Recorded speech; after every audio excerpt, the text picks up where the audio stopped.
sõidan Viking Line'iga nüüd sind Helsingisse, et veeta päev Helsingis kohtuda toredate inimestega ja luua väärtust.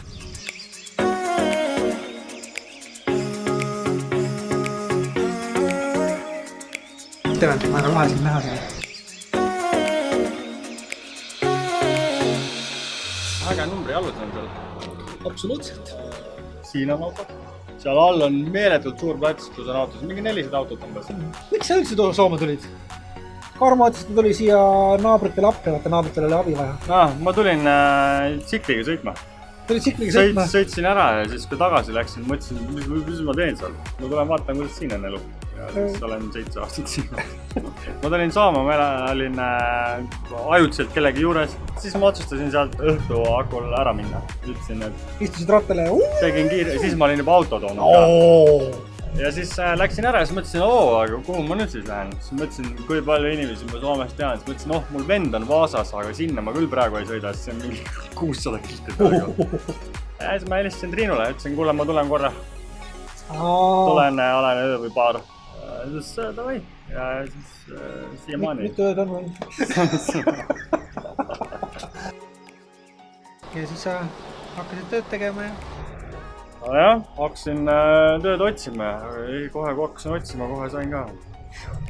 Ja siit öeldi, et mingi nädalaga saab Indekale, aga käisin samal päeval ja siis öeldi, et paari nädala jooksul tuleb vastus ja siis helistati mingid tunnid hiljem, et kuule, millal alustada saad. Mõtlesin homme, siis davai. Otsus sai tehtud ja liikuma sai hakatud, on ju? Just. Mis oli see, mis pani sind liikuma? Tol hetkel ma mõtlen, oli juba see säde oli olemas, et see ei ole päris see, mis ma tahan, et mingit muutust on vaja, mingi asjalik suunamudi ja võiks teed näidata. Suunamudi! Nüüd ma olen suunamudi! Kui olen vaadanud midagi head, Pärnus mingi tüüp jalutab ringi, räägib asjalikku juttu. Ma olen Karmo videoid näinud ja ajab nagu head juttu ja lisaks jutule on nagu mõte ka, et siit võiks nagu snitti võtta tõenäoliselt. Ja siis Karmoga sai helistatud ja siis rääkisime ja juba siis tuli nagu hea tunne. Absoluutselt, et tegelikult sa oled ju lühikese ajaga nii palju ära saavutanud. Jõhkralt. Naispere oli see algataja pool, siis sina olid otsustaja pool. Ma rääkisin Triinuga ennem ja siis tulite te kahekesi rääkisime ja siis te olite, okei, teeme ära selle. Ja ta küsis mul korra, et selle coachinguga, et siin tuleks esimene kord, et lihtsalt räägi Karmoga telefonis, vaatate, kas te nagu klapite või üldse saate omavahel suheldud kuidagi. Mind enese areng, täiendus ja sellised suunad on alati nagu väga palju. Palju asju on nagu küll saadaval, aga ükski ei kõnetanud, aga Karmo kõnetas just Karmona.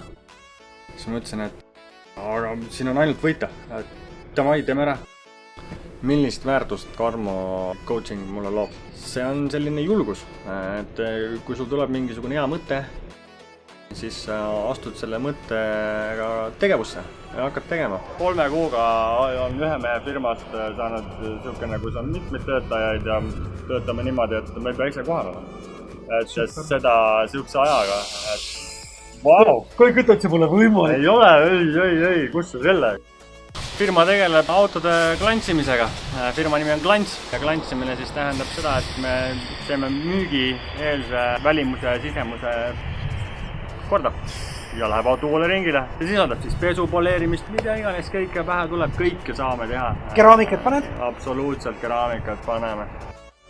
Teil on mõlemad tegelikult võiks öelda nüüd ju korralik ettevõtte ikkagi. Igal juhul. Kõige äge ongi see, et sa tulid, sa liikusid tegevusse. Mitte ei ole see, et ma tulen vaatan, ma õpin natukene ja mis siis juhtub, no midagi ei juhtu, sa tegema ei hakka. Ei ole varem olnud sellega probleem, et ma otsustaks aeglaselt või kiiresti, alati kiiresti. Kohe see hetk, kui see otsus toimub, siis sul on mingi niisugune säde läheb põlema ja siis sa pead kogu aeg suuremaks seda puhuma. Alati, kui sul tuleb mingi hea mõõte või mingi plaan või mingisugune paned mingi eesmärgi, siis hakkab kohe tulema kaika kodaratesse. Sa saad niisugust peksu, et vähe pole, et sa jummale eest ei teeks ega jõuaks kunagi oma eesmärgini. Aga nii kui sa edasi bussid, siis näed, et neid ei pane vähemaks kogu aeg. Et Karmo puhul tõenäoliselt siin on kogu see kommuun, mitte ainult Karmo üksinda, vaid kõik need inimesed, keda ta on suutnud enda ümber koondada ja kõik need annavad sulle jõudu edasi minna ja see hoiab sul nagu seda tahet ja tugevust ja nüüd võib küll öelda ükskõiksust nende kaigaste suhtel. Kus see idee tekkis, oota? see on alguse saanud Karmo Kivi coachingust. Aitäh! Jah, kui sul sihtgrupis on tõenäoliselt ikkagi, tegelikult kõik. Absoluutselt, ma ütleks, et need kaardid peaksid olema igas koolis, igas lasteaias. Kas neid saab kuskilt soetada ka omale? Neid saab Facebookis, Instagramis on selline koht nagu Hea sõna jõud. Hea sõna jõud. Hea sõna jõud. Kaardid oligi, esialgu tuli mõte, et need kaardid ja siis siit hakkas tulema tänu sellele koolitusele, kuidas sa näed võimalusi. Kui ma hakkan tegutsema, siis hakkavad juhtuma imed. Jah, igal juhul nõus. Imed juhtuvad ainult siis, kui tegutsevad. Muud moodi juhtuvad küll, aga kellegi teisel. Ja kaua sa ikka viid kellegi teise unistuse ellu, kui võiks enda omasid viia?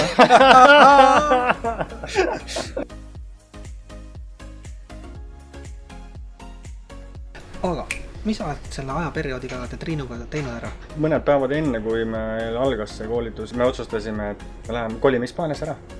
Sest et iga aasta on see, et käid tööl ja mõtled, et siin aastas saaks 2 korda reisil käia asja. Aga siis nagu, miks elada kuskil, kus sa tahad nagu ära reisida? Iga kord, kui sa ära reisid kuhugi sihtkohta, siis sa vaatad, et siin oleks nii lahe elada ja nii ägedad majad ja siin on nii huvitav keel ja siis lähed koju tagasi ja on nagu kõik, et miks mitte kolidagi teise kohta, õppida ära uus keel ja hoopis teistsugused tavad. Uus nagu öeldakse restart täiesti. Ja siis, kui see mõte juba endale peast läbi käib, saad aru, et kasvukoht. Ma teen seda siis, kui laps lõpetab kooli või ma ei tea, teen seda siis, kui...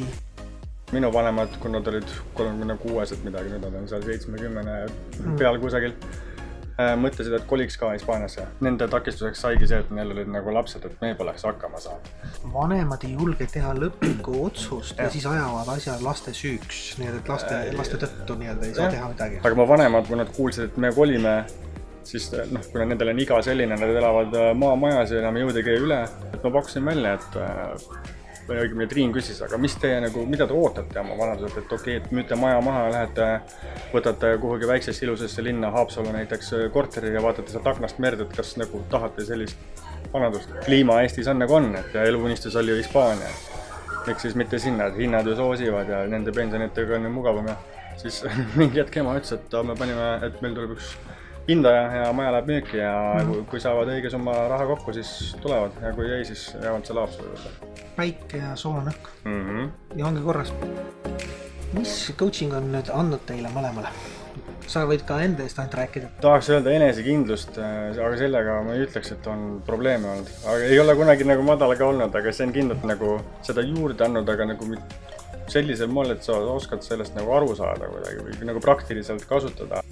Sul on julgust ja sa teed nagu otsuseid, aga lisaks sellele, et sa otsustad nagu ära, vaid sa teed selle tegevusega sinna otsa ja sa jõuad kuhugi. Sisemine tasakaal on, kui varem arvastad, et võib-olla on paigas, siis nüüd see on paigas. Kaalukauss oli varem sedasi, siis nüüd on nagu halvimal juhul sedasi. Ehk kui sa oled väsinud ja tüdinud ja tahad muuta, siis võtame nagu ühendust. Mis peaks keegi tulema Karmo Kivi coachingusse? Kui sul on valida, et sa võid kasvada, siis miks sa valid paigalseisu? Kasvame kõik koos ja tulge kasvama. El fantastico, super fantastiline.